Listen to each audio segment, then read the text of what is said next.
नमस्कार। आज के कार्यक्रम में आप सभी का स्वागत है। मैं हूं अनुराग। देखिए, पिछले दिनों ग्लासगो में आप सबको पता है COP26, ये जो एक मीटिंग होती है हर साल पर्यावरण को लेके, वो 2 हफ्तों की बहस बातचीत के बाद खत्म हुई। अब ये जो कॉप की मीटिंग खत्म हुई, इससे हमें मिला क्या? कॉप मतलब कॉन्फ्रेंस ऑफ पार्टीज, 26 मतलब हर साल, यानी 26 साल हो गए इसे। 26 साल से दुनिया जो पर्यावरण को नुकसान हो रहा है, जो ग्लोबल वार्मिंग हो रही है, ग्रीन हाउस गैसेज, यानी वो गैसें जो ग्रीन हाउस प्रभाव पैदा करती हैं, उनको रोकने की कोशिश हो रही है। इसी में आपको पता है कभी जो है CFC क्लोरोफ्लोरोकार्बन्स को लेके तय हुआ था कि इनको बदलेंगे, बदला भी गया और क्लोरोफ्लोरोकार्बन्स जो हैं उनको काफ़ी कुछ कम भी कर लिया गया, और उसकी वजह से ओजोन का जो छेद बढ़ता चला जा रहा था थोड़ा कम हुआ। हालांकि बीच में खबर आई फिर बढ़ रहा है, अब सुना है फिर कम हो रहा है। तो 1997 में आपको याद है क्योटो प्रोटोकॉल हुआ था, जिसमें इस सब की बात हुई थी। तो बस हर साल जो है देश बैठते हैं, दुनिया के 100 के करीब 100 से थोड़े ज़्यादा देश बैठते हैं। हालांकि इस बार जितने बैठे थे उतने 2009 और 2015 में पेरिस में हुआ था। आपको पता, पेरिस का समझौता हुआ था, तब इतने बैठे थे, वरना थोड़े कम ही बैठते हैं, इतने लोग इकट्ठे नहीं होते। क्यों? पर्यावरण को लेकर सब में एक राय नहीं है। कोपेनहेगन की मीटिंग थी 2009 में शायद, और उसमें भी कुछ नतीजा नहीं निकला था। नतीजा क्यों नहीं निकलता? क्योंकि इस बात पर बड़ी लड़ाई है भैया, कौन ज़्यादा प्रदूषण फैला रहा है। अब रईस देश जो है, विकसित देश हैं, उन्होंने तो अपने हिस्से का फैला लिया। अब वो कहते हैं कि ये भी खत्म करो, इस चीज को भी रोको, विकासशील देशों की ऊर्जा की जो जरूरतें हैं वो कुछ और तरीके से पूरी हों, ऐसे तरीकों से जो पर्यावरण को नुकसान कम करे। पर अब ऐसा होता नहीं ना, क्योंकि पहले अगर आपको याद हो जब समझौते हुए थे तो अमेरिका ने मना कर दिया था कि हम इस पर साइन नहीं करेंगे, और अमेरिका के पीछे चलते चलते ऑस्ट्रेलिया ने भी मना कर दिया था। अब देखिए COP26 में क्या हुआ। COP26 में सबको समझ आया कि भैया अब तो गंभीरता बहुत है। सब जगह जो है तापमान बढ़ने के साथ साथ कार्बन डाइऑक्साइड का स्तर जो बढ़ रहा है, जो कि बहुत ज़्यादा हो गया, 400 से भी अधिक ppm पार्ट्स पर मिलियन पहुंच चुका है। तो इसको कैसे रोका जाए? तो कुछ समझौतों की शुरुआत जो है पेरिस समझौते में 2015 से हुई थी, मानी नहीं गई। जो भी था बढ़ता चला गया। कहा था कि 2 डिग्री से कम रखेंगे, अब बात 2 की जगह ये तय हुई है कि भैया 1.5 डिग्री जो सेंटीग्रेड है, सेल्सियस है, उससे कम पे तापमान लाएंगे। औद्योगिक क्रांति जब हुई थी उससे पहले का जो स्तर था उसके अनुसार। चलिए, अच्छी बात है। अब कैसे करेंगे उसमें भी बड़ी चीजें, बहुत बहस हुई। आपको पता है भारत ने तो कह दिया कि भाई 2070 तक वो जितना उत्सर्जन करेगा उतना ही कार्बन यानी पेड़ पौधे भी लगाएगा, जिससे कुल जो उसका होगा वो शून्य हो जाएगा। मतलब 100 अगर उत्सर्जन किया तो उसको सूखने वाले उतने पेड़ भी होंगे, तो ले दे के हिसाब किताब 0 रहेगा। 70 में जब होगा। अभी के लिए अब आप देखिए, इसमें ये सब तो हमें पता है, आप सबने भी काफ़ी बहस सुन ली होगी कि भाई ये तय हुआ है कि किस तरीके से इन गैसों को कम करना है। तो कोयले और तेल के उपयोग को लेके, फॉसल फ्यूल को लेके बहुत सारी इसमें बात हुई। एक तो ये था फॉसल फ्यूल में सब्सिडी, तो इनएफिशिएंट सब्सिडी, यानी एक शब्द जोड़ दिया इनएफिशिएंट, उनको कम करना है, पूरी तरह से खत्म नहीं करना है। अब एक बहुत बड़ा बहस का मुद्दा बना जिस पे हम चाहेंगे कि आज इस पे बात करें, वो था कोयले को लेके, कि कोयले को जो है फेज आउट करना है।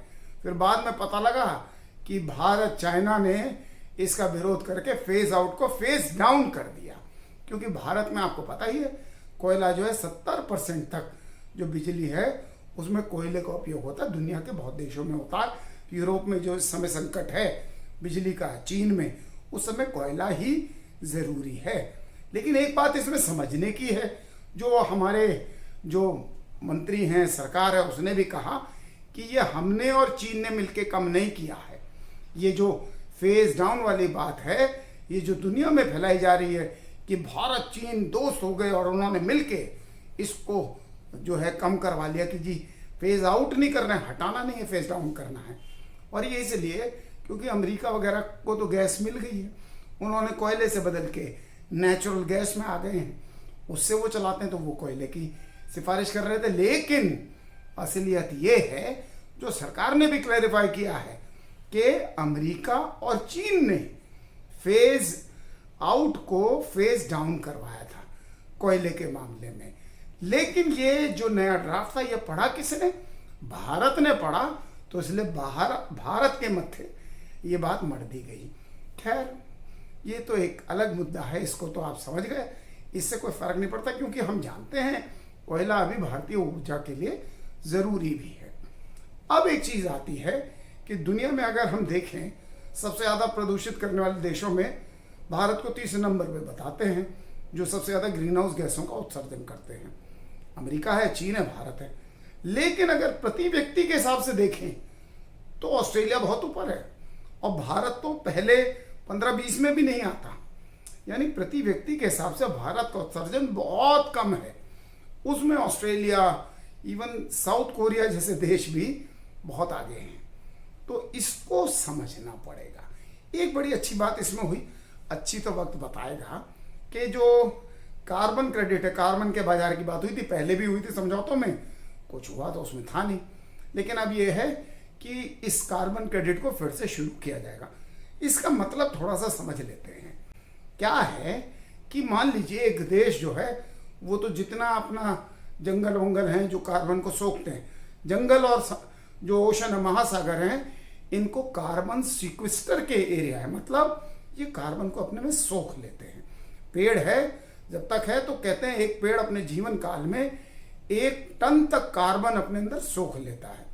जब आप काट के जलाते हैं तो वही कार्बन वापस वायुमंडल में, और अगर उसका फर्नीचर बना लेते हैं तो परमानेंट उसी में सिक्योर हो गया, सिक्विस्टर हो गया, उसी के अंदर जमा रह गया। तो ये नहीं कह रहा मैं कि पेड़ काट के उसका आप फर्नीचर बना लें, पर इसमें समझने वाली बात यह है कि जैसे महासागर, जंगल ये सिंक हैं जिनमें भंडारण होता है। उसके पास जंगल थे 10 हो गए, 10 एक्स्ट्रा है। हमारे पास, हमने 10 पैदा किया, हमारे पास 30 एक्स्ट्रा है कि और हम खर्च कर सकते हैं, हम उसकी जगह 10 उस देश को बेच देंगे। तो उसका ओवरऑल कुल मिला के क्या हो गया? न्यूट्रल। पर बेचने का तरीका क्या है? बिडिंग होगी, जो देश सबसे ज्यादा पैसा देगा उसको वो दे दिया जाएगा। मतलब कार्बन क्रेडिट का एक बाजार है जिसकी क्योटो प्रोटोकॉल में चर्चा हुई थी, अब उसे विकसित किया जाएगा। लेकिन एक चीज और है, कोयले से जो बिजली बनाने की तकनीक है वो थोड़ी पुरानी है, खासतौर से जो विकासशील या गरीब देश है। हमारे देश में भी अब उसमें नई टेक्नोलॉजी आ गई है। वो टेक्नोलॉजी जो है विकसित देशों के हाथ में, वो हमें देंगे तो हमें पता लगेगा ना कि भाई, मतलब तभी तो हम ज्यादा एफिशिएंट, दक्ष तरीके से ऊर्जा का उत्पादन कर पाएंगे। तो हुआ क्या है? हुआ ये कि रईस देशों को, विकसित देशों को बोला गया कि आप अपनी टेक्नोलॉजी शेयर कीजिए। पहले भी ये बात हुई थी पर दी नहीं किसी ने। और एक चीज बताएं, इसमें एक पहले भी ये तय हुआ था कि 100 अरब डॉलर का एक फंड होगा जो हर साल देना था, पहले नहीं दिया गया। 2020 से फिर उन्होंने कहा कि हम देंगे, पर 2020 में भी ना देके अब कह रहे हैं कि 2023 से हर साल देंगे 2025 तक। कम है पर ये आना चाहिए। देखिए ये सब लोग बातें कर रहे हैं, कोई अपने प्रदूषण के स्तर को कम करने के लिए बहुत ज़्यादा गंभीर नहीं दिखता। ये इस वाली बैठक में भी यही दिखा। हाँ, अगर देखा जाए तो भारत ने अपनी प्रतिबद्धता दिखाई है, और आप इससे भी समझ सकते हैं कि दुनिया में सोलर से सबसे ज़्यादा बिजली का उत्पादन कभी चीन में होता था, अब भारत में होता है, और ये बड़ी बात है। देखिए भारत में करीब कहते हैं ना 300 दिन तक सूरज रहता है। 2 महीने सर्दियों के, कभी कभी मानसून में छिपछिपा जाता है, लेकिन 300 दिन रहता है। 300 दिन हम कितनी बिजली पैदा कर सकते हैं? अभी उसका कुछ हिस्सा ही हम पैदा कर रहे हैं। तो ये भी चीज़ जो है, इसमें भी चिप बनाने की टेक्नोलॉजी, मतलब हम बना रहे हैं, लेकिन उसमें और एफिशिएंट चीज़ें आ गई हैं, और एफिशिएंट चिप्स आ गई हैं। वो सब टेक्नोलॉजी चाहिए जो ये रईस देश नहीं देते हैं। मैं आपको एक छोटा सा उदाहरण देता हूँ, पता नहीं देना चाहिए कि नहीं, फिर भी एक हम कुछ डेयरी और जो स्वयं सहायता समूह होते हैं उसके लिए एक टेक्नोलॉजी ढूंढ रहे थे। अब उस देश का नाम लेना ठीक तो नहीं है क्योंकि भारत का मित्र देश है, फिर भी बता दें कि जब टेट्रा पैक, आपने सुना होगा टेट्रा पैक यानी जिसमें अल्ट्रा हाई टेम्परेचर पे दूध को ट्रीट किया जाता है, सारे बैक्टीरिया वायरस वगैरह सब मर जाते हैं और वो दूध जो है आपको पता है जब उस डब्बे में आता है तो उसकी 6 से 9 महीने तक लाइफ हो जाती है। तो यूएसटी ट्रीटेड मिल्क, पर इसके लिए बहुत बड़ा सिस्टम बनाना पड़ता है, बहुत महंगा सिस्टम है, कम से कम 20-25 हज़ार लीटर दूध भी चाहिए, पाइपों में ही रह जाता वरना इतना। एक बड़ी अच्छी टेक्नोलॉजी एक देश से मिली, भारत के मित्र देश से, वैसे नाम ले सकता हूँ, इजराइल के पास टेक्नोलॉजी थी कि जो कंटेनर्स होते हैं जो आते हैं ना शिपिंग के, उसी के अंदर आप 500 लीटर का भी जूस भी बना लो, दूध भी बना लो, फ्लेवर्ड मिल्क बना लो, उसको पैक भी कर लो, सब कुछ उतने में। तो यानी सेल्फ हेल्प ग्रुप्स में जो महिलाएं हैं, जो छोटे छोटे समूह, उनके लिए कितनी बड़ी चीज़ थी। पर जब उस कंपनी से हमने बात की, मैंने खुद बात की, उन्होंने मना कर दिया। क्यों? वो भारत में वो टेक्नोलॉजी नहीं देते, श्रीलंका में है, नेपाल में है, और मेरे ख्याल से श्रीलंका में तो उनका इधर का हेडक्वार्टर भी है। भारत में इसलिए नहीं देते कि भारत में इसकी नकल कर ली जाएगी और नकल हो जाएगी तो उनका वो बाजार छूट जाएगा। अब ये जो चीज़ है, ये तो मैंने एक छोटा सा उदाहरण दिया, ऐसी बहुत सी टेक्नोलॉजीज हैं। हाइड्रोपोनिक्स की भी बहुत अच्छी अच्छी टेक्नोलॉजी आ गई हैं, बहुत अच्छी टेक्नोलॉजी एरोपोनिक्स की भी आ गई हैं, बहुत एफिशिएंट सिस्टम आ गए हैं, पर वो यहाँ नहीं दिए जाते। दुनिया के ज़्यादातर रईस देशों में, खासतौर से अगर मैं ऑस्ट्रेलिया न्यूजीलैंड की बात करूँ, चारा उत्पादन ज़्यादातर हाइड्रोपोनिक्स से हो रहा है, पर हमारे देश में नहीं दिया जा रहा। दूसरी एक बड़ी चीज़ इसमें समझने की है, मीथेन का उत्सर्जन रोकना है। ये COP26 में ये तय हुआ।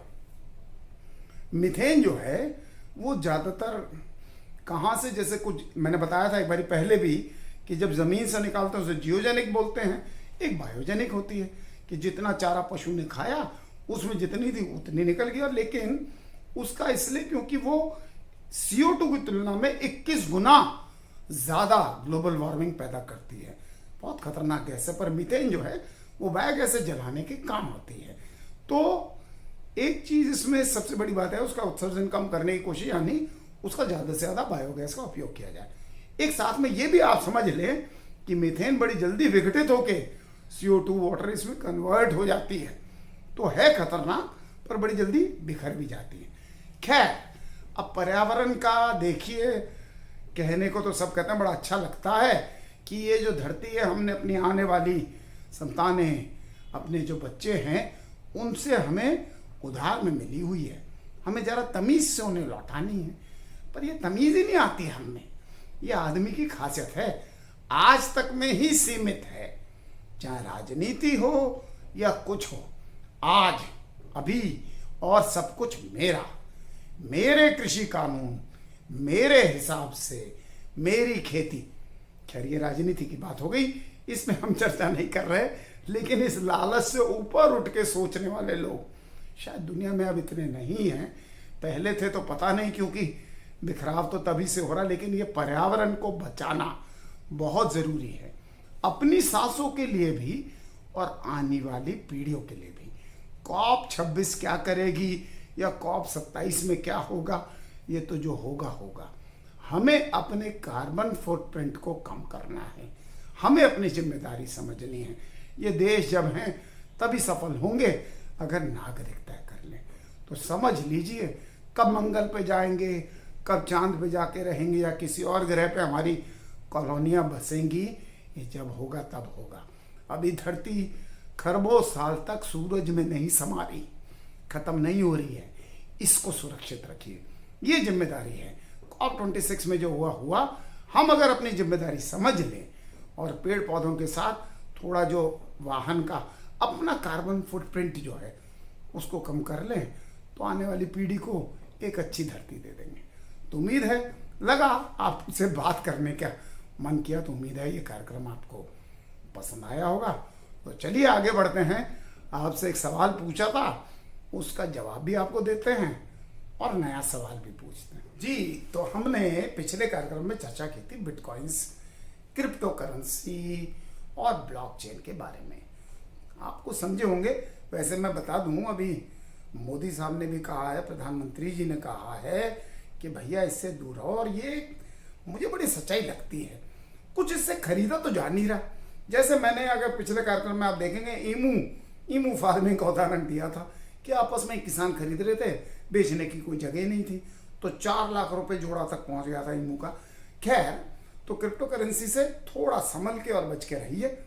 क्या है चीज, आपको लगेगा बहुत तेजी से रेट बढ़ रहा है। वैसे एक चीज और मैं बता दूं, शेयर बाजार के बारे में भरत झुनझुनवाला, आप जानते हैं, इतने बड़े इन्वेस्टर हैं, उन्होंने कहा कि 10,990 लोगों से बात करता हूँ, सब कहते हैं जी बहुत फायदा हुआ, जबकि एक्चुअल में फायदा कहते हैं 990 को ही हुआ होता, 10,000 को कोई फायदा नहीं हुआ होता। मतलब 10,000 में से 990 लोग जो हैं उनको कोई फायदा नहीं हुआ था।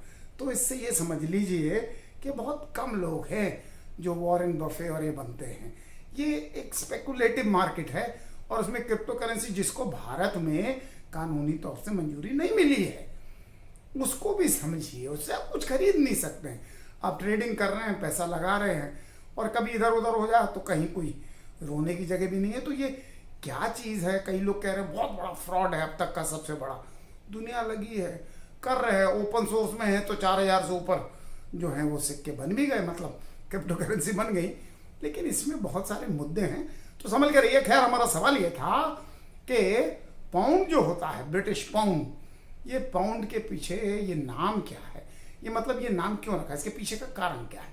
तो इसमें जवाब आया, हालांकि हमेशा की तरह मोहम्मद हारिस हुसैन साहब जो हैं सबसे पहले जवाब देते हैं, और किशन शर्मा जी ने भी सही लिखा है, और बड़ा अच्छा उन्होंने बताया कि पाउंडस जो है ये लैटिन शब्द है, उसका मतलब होता है वेट। बिल्कुल सही लिखा है। और करीब 1775 एडी में एंग्लो सैक्सन इंग्लैंड में ये करेंसी आई थी, जिसका 1 पाउंड मतलब एक सिल्वर के एक उतना ही सिल्वर होता था। मतलब 1 पाउंड जो सिल्वर होता था उसे करेंसी के तौर पे उपयोग किया जाता था। तो 1 पाउंड सिल्वर से ही पाउंड जो है वो बना। तो बस यही आपको बताना था कि करेंसी जो है वो पहले, जैसे हमने बताया कि क्या बार्टिंग सिस्टम था, आप 2 भेड़ दे के 1 घोड़ा ले सकते हैं। अब घोड़े वाले को हो सकता है भेड़ ना चाहिए हो, उस व्यक्ति के पास भेड़ ही थी, तो और क्या देगा। ज़्यादातर इसमें ये चीज़ रहती है, जो चाहिए वो मिल रही है कि नहीं। तो धीरे धीरे लोग सिक्के पे आए, चांदी पे आए, तांबे के भी सिक्के हमें पता है, कभी कभी पत्थर के भी कौड़ी वगैरह भी हमें पता है, वो भी चलती है। इस तरीके की चीज़ें ट्रेड होते होते नोट पे आ गए, जिसकी गारंटी सरकार लेती, गवर्नर लेता, आपका सेंट्रल बैंक लेता है। खैर, अब आज के सवाल की ओर बढ़ते हैं, और आज का सवाल हम यही जानना चाहेंगे कि क्योटो प्रोटोकॉल, क्योंकि एनवायरनमेंट की बात हो रही है, उसमें काफ़ी सारी चीज़ें तय हुई थी। तो क्योटो प्रोटोकॉल जो है, आप सबको पता है, जापान में हुआ था, बहुत सी चर्चा हुई थी। एक रामसर कन्वेंशन था। रामसर कन्वेंशन किस चीज़ के लिए था और उसमें क्या बातें तय हुई थी? तो ये जो सवाल है, इसका जवाब ढूंढिए और बताइए। और देखिए, ज़्यादा से ज़्यादा लोग सब्सक्राइब करिए, ज़्यादा से ज़्यादा लोग इसको लाइक करना ना करना वो अलग चीज़ें, शेयर करिए दूसरों से भी, जो है हमें पता लगता रहे, तो सब्सक्राइब करेंगे। उसमें एक अच्छी चीज़ मैं देख रहा हूँ कि बहुत से लोग को सजेशन देते हैं, वो मेल पे देते हैं। इसमें मैं चाहता हूँ कि एक हमारा संपर्क, एक आपस की बातचीत भी रहे। तो आपके मन में कोई सवाल हो या कोई जानकारी चाह रहे हो, वो बताइए। मुझे पढ़ने में आनंद आता है, मैं तैयारी कर लूँगा, समझ लूँगा। एक अच्छी टीम है, तो बहुत सी चीज़ें हम आपके लिए लाएंगे। तो उम्मीद है आपको आज का कार्यक्रम पसंद आया होगा। आपसे विदा लेते हैं, नमस्कार।